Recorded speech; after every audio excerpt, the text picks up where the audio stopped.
Hey everybody, welcome to the Mana Leek. I'm John as always, and it's time to take a look at every single black card in Hour of Devastation.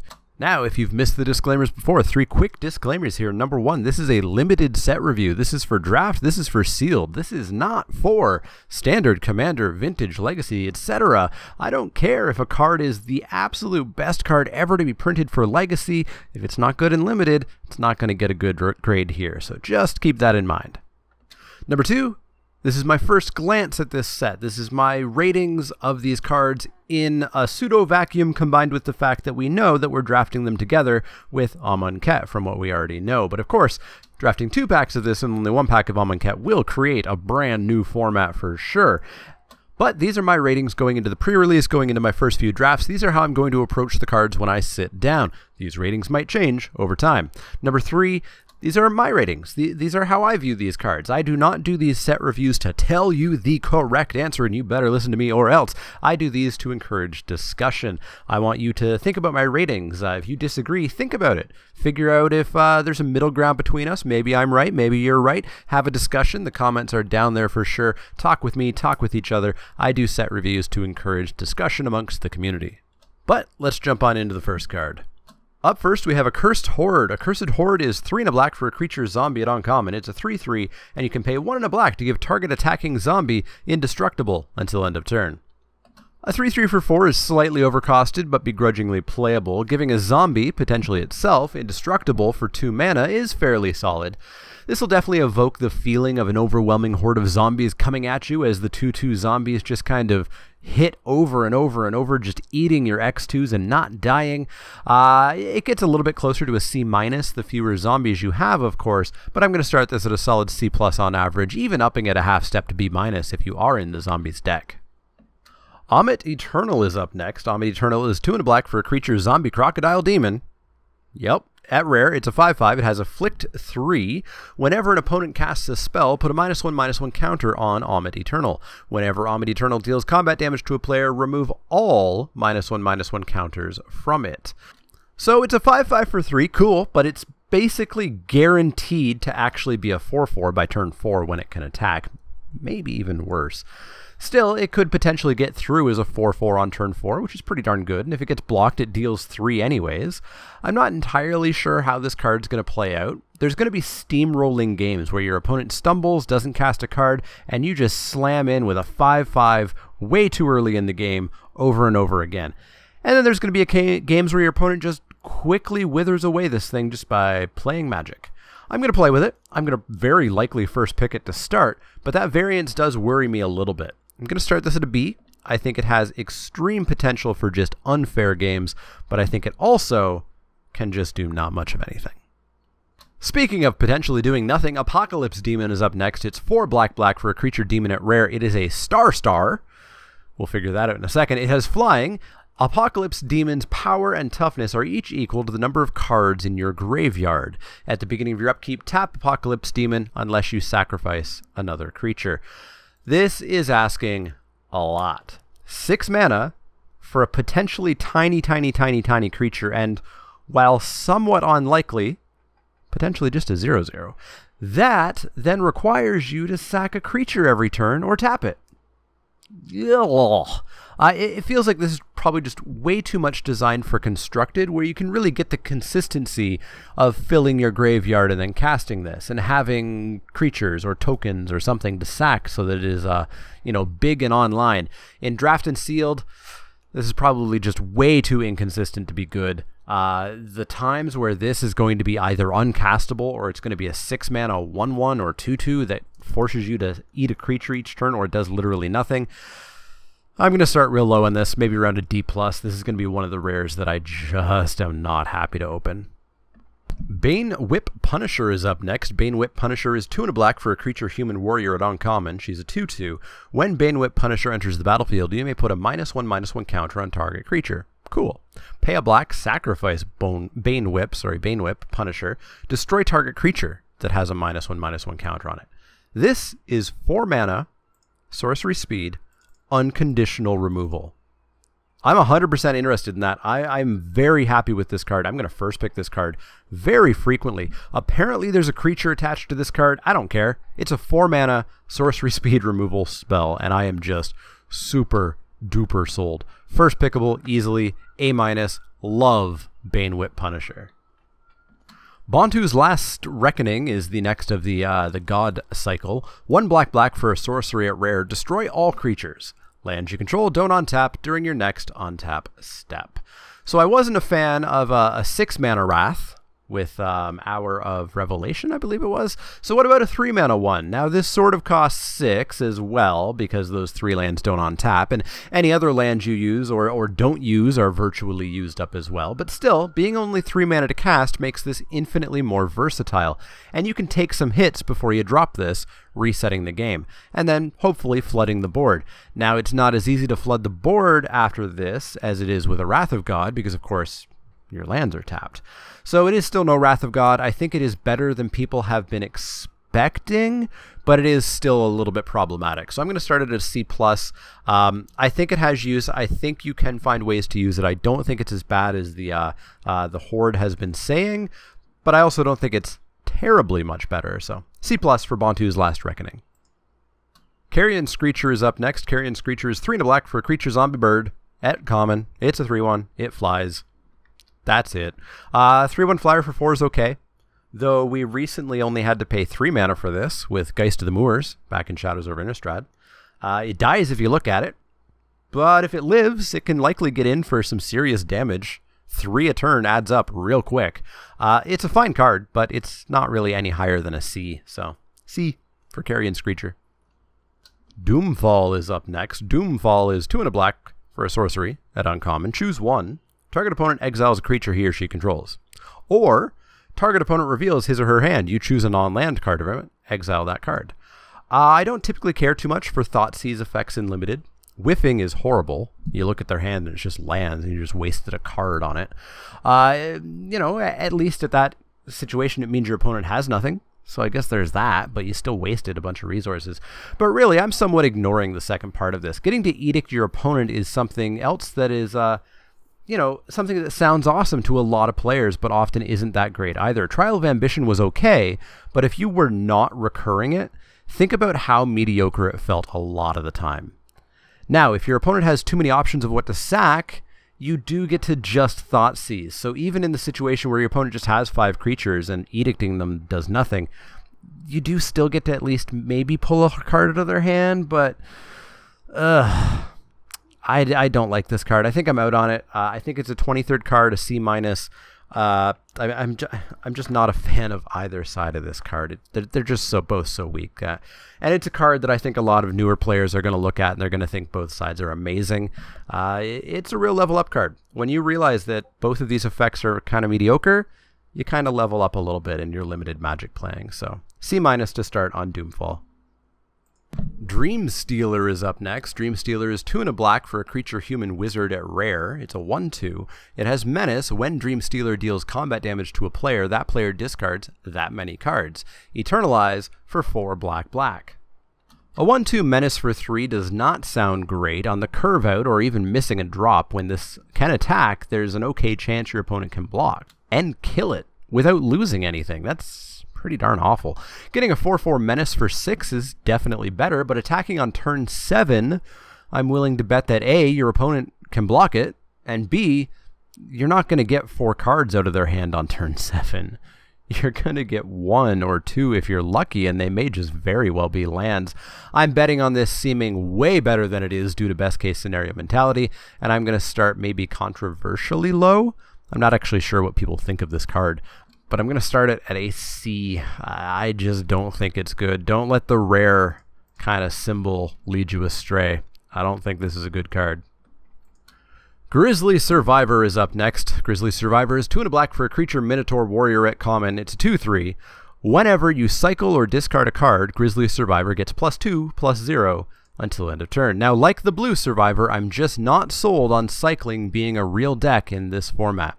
We will see 4 black cycling cards coming up, and I'm not sure I want to play any of them. Ultimately, I like a 2/3 for 3 a little bit better than a 1/3 for 2. I'll give this a C- though. and that's about it. I'm pretty sure this is just filler if you're desperate for a creature. Hour of Glory is up next. Hour of Glory is 3 and a black for an instant at rare. Exile target creature, period. There's some other stuff here. If that creature was a god, its controller reveals his or her hand and exiles all cards from it with the same name as that creature. That's not going to happen in Limited. The odds of you actually casting Hour of Glory on a god is incredibly low. The odds of your opponent having a second copy of that same god in their hand, nearly 0%. But this is just 4 mana instant speed unconditional exile removal, and that's real good. There's no way that you ever pass this card unless you are, you know, solidly out of black. Straight A, just straight A here. The only way it could be an A+ is if it cost a little bit less. We've got another Eternal here, Kendra Eternal. Kendra Eternal is 1 and a black for a creature zombie jackal warrior. It's a common, it's a 2/2, and it has Afflict 1. It's a 2/2 for 2 with an upside, so it's an easy C+. That being said, it's just Afflict 1. It's not that much of an upside. Like, the only real upside here is that before it dies, it gets through for 1 more damage, or if your opponent has nothing but 1/4s and 0/5s, you get in for a damage a turn. That's not much of an upside. I still will give this a C+, but it's a weak bear with an upside. Lethal Sting is up next. Lethal Sting is 2 and a black for a sorcery at common. As an additional cost to cast Lethal Sting, put a -1/-1 counter on a creature you control. What do you get for doing that? Destroy target creature. There's some good removal in this set. This seems solid to me. I will play Bone Splinters, which is 1 mana, and you sack a creature to kill a creature. And as long as I have something more than an X1, I don't even have to lose my creature. Just seems really good to me. I'll take Lethal Sting pretty highly, easily in the first few picks. It does have the downside of potentially being uncastable. This does not bring you back when you are so far behind in that you have nothing on board. But outside of that Doomsday scenario, this is just straight up removal. So I'm pretty good with this. I'm going to give this a solid B. Lilianas Defeat is the next of the defeat cycles. Lilianas Defeat is a single black mana for a sorcery at uncommon. Destroy target black creature or black planeswalker. If that permanent was a Liliana planeswalker, her controller loses 3 life. This is ever so slightly better than the other defeats we've looked at just because 1 mana removal is bonkers, but still, sideboard only, relatively late pick, especially in pod. Do not main deck a defeat ever. Lurching Rot Beast is up next. Lurching Rot Beast is 3 and a black for a creature zombie beast at common. It's a 4/2. It cycles for a black, and that's all it does. A 4/2 for 4 is not something that I'm in the market for. It dies to your opponent's 2-drops, dies to a Magma Spray, Splendid Agony. It dies to way less than 4 mana. Way too fragile. Also, another cycling card that I'm just not interested in playing. Womp womp cycling deck. Marauding Bone Slasher is 2 and a black for a creature zombie minotaur at common. It's a 3/3, and it says Marauding Bone Slasher can't block unless you control another zombie. Who blocks anyways? You have a 3/3 for 3. Attack with it. It's not going to be untapped and able to block. Ultimately, yeah, this, you know, just realistically isn't a downside in most decks that want to play this. Obviously, it doesn't go in a controlling black deck, but it's a fine enough pickup, and it's always playable for those aggressive decks. I'm pretty happy giving this a C+. 3/3 for 3. You're turning this sideways. Up next is Merciless Eternal. Merciless Eternal is 2 and a black for a creature zombie cleric. It's an uncommon. It's a 2/2. It has Afflict 2. For 2 and a black and discard a card, Merciless Eternal gets +2/+2 until end of turn. A 2/2 for 3 that can assign its damage as though it wasn't blocked is okay and certainly aggressive. Being able to save it and potentially eat a creature for 3 mana and a card is definitely an upside as well. Odds are this is just a really solid card in an aggressive build. I think I'm going to start really highly on this, picking it relatively early once the bombs and removal are kind of gone from the pack. I'm just going to give Merciless Eternal a straight B. This set is looking a little bit aggressive. I will say, having on summon, having some of that great removal we've already seen, I think we're going to slow down, but I think the aggression is certainly still available. Moaning Wall is up next. Moaning Wall is 2 and a black for a creature zombie wall at common. It's an 0/5. It has Defender, as walls do, and it cycles for 2 generic mana. It's an 0/5, which will certainly help you get to the late game. So if that's your plan, then this is playable. You know, it gets you to the late game so that you can get your cycling deck going. And this cycles. But if you're cycling this, you're not playing it, which means it's not helping you get to the late game. I don't really know about this going into kind of the cycling deck or enabling the cycling deck. I think this is just a kind of a better Dune Beetle if your plan is to really try to get to the late game. Costs 1 more than Dune Beetle, but it's got 1 more toughness. You know, fine enough in that deck, but otherwise you really shouldn't be playing this in any other deck for any reason. C-, maybe even just a D+. Raziq the Foul-Blooded is our black mythic. Raziq is 5 black for a legendary creature demon at mythic. He's an 8/8. He's got flying, he's got trample. Pay 2 life, sack another creature, search your library for a card and put that card into your hand. Then shuffle your library. So it tutors.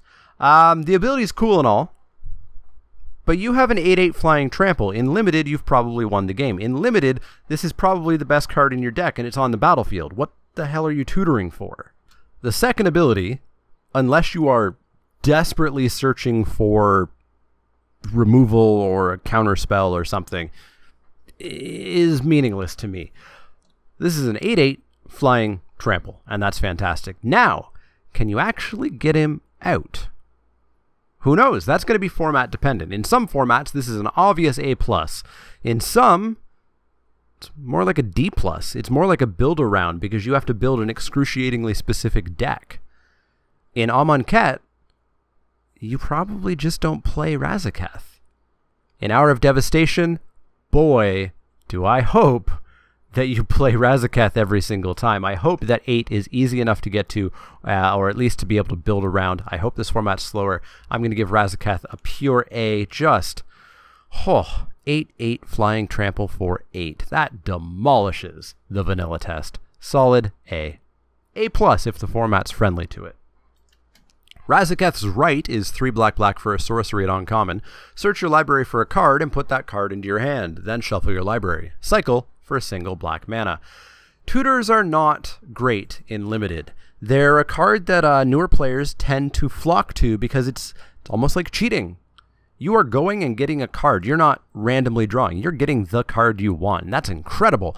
But you are spending a card to do that. You spent a card in the draft if you're drafting to do that. You spent 5 mana to go do that. You're not casting that card this turn, most likely. Tutoring just isn't that great in limited. The common refrain is, but I have a Raziq. I want to make sure that I draw him, and this makes sure that I draw him. What happens if Raziq is in your opening hand? What happens if Raziq is one of your first 5 draws before you draw or cast Raziq's Right? Then what are you doing? Are you going and getting random 3/3 Mick 3/3? Now this slightly fixes that problem by allowing you to just simply cycle this for a black mana, but that's not enough for me. This tutor just does not seem playable like basically every modern tutor that we've had in the past 5 to 10 years. And so I've got to give this a D-. Another cycling card I just don't want to play. Ruin Rat is a card I want to play. Ruin Rat is 1 and a black for a creature rat at common. It's a 1/1. It's got Death Touch. Also, when it dies, you exile a card from your opponent's graveyard. Yeah, this is basically Rancid Rats from Shadows over Innistrad. It just trades Skulk, a pretty dumb ability on a Death Touch 1/1, and gives you a much more relevant ability. This is just great. Really cheap Death Touchers do some really serious work. They hold off your opponent's best creatures sometimes. That being said, they're not a high pick. You don't pick 1 or 2 or 3 or 4. Maybe not even pick 5, but you always play it. Solid C+. I love formats that have super cheap Death Touch creatures like this. Scourge of Souls is up next. Scourge of Souls is 4 and a black for a creature horror at common. It's a 3/4 with lifelink. Yeah, we've seen this pretty recently in Shadows of Innistrad. This was called Faithbearer Paladin, and it was 4 and a white. I also remember people falling over themselves wanting to play it, and it just kind of being okay. I think this is going to be exactly the same. I think it's solid filler C. Need a creature? Here you go. Have something else? Play that instead. Somewhat uncommonly, we have a cycle of cards that are within a single color. First up is Torment of Hailfire. Hailfire is the word, but I believe you're required to say it in a southern accent. X black for a sorcery at rare. Repeat the following process X times, which is a phrase I'm not sure I've ever seen before. Each opponent loses 3 life unless that player sacrifices a non-land permanent or discards a card. So, as I already briefly talked about with Afflict, Punisher cards aren't great. Punisher cards being a card where your opponent picks what happens. Giving your opponent the choice on how the game goes is just almost always awful. Early on, your opponent's going to say, oh, yeah, sure, I'll take 3. I don't care. Later in the game, your opponent will say, oh, cool, I was keeping these lands just in case, and they're doing nothing in my hand, so throw them away. Now, this sometimes will just be a giant fireball. Opponent's top decking, you cast this for X equals 4, and your opponent's suddenly taking 12 damage out of nowhere and they can't stop it. Or maybe they can't take 12 damage, so they, decimate their board. They sack all their creatures, and then you get to attack in. Still, because of the complete lack of control at reaching that scenario, I can't be too high on this card. I'll start it at B-. There will be blowouts with this card. There will be times that you cast this card and your opponent just has all the right choices, and this card just doesn't do enough. So B-, the power's there. The lack of control is there as well. Torment of Scarabs is the uncommon Torment. It's 3 and a black for an enchantment or a curse. Enchant player.